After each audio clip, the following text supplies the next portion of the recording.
In this lesson, you'll learn one of the most important modal verbs in English. Most learners get this wrong, so pay attention. Could, would, should they look simple? But many people confuse them. Listen carefully. In this lesson, you'll learn a simple and clear explanation of could, would, and should. We will use very easy sentences. Repeat after me. The first one is could. Could is used for possibility or polite requests. It is soft and gentle.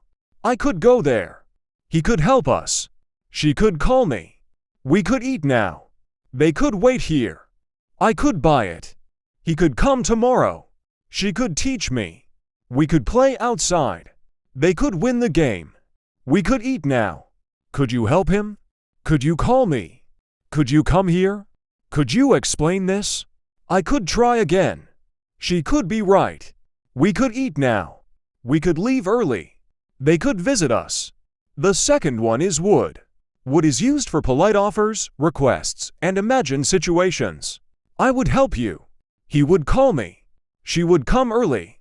We would stay there. They would visit us. I would choose this. He would open it. She would like it. Would you come with me? Would you wait here? Would you like coffee?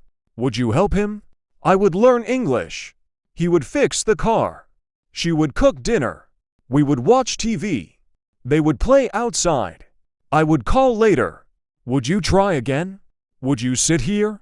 The third one is should. Should is used for advice or the right thing to do. You should listen. I should eat breakfast. He should take a break. She should drink milk. We should save money. We should practice. They should stop. I should call my friend. He should wear a jacket. She should drink. We should leave soon. They should be quiet. You should check this. I should practice English. He should tell the truth. She should bring a pen. We should help them. You should study. They should come. I should finish my work. This is very important. Keep practicing. That's it for today's lesson. Thank you for watching.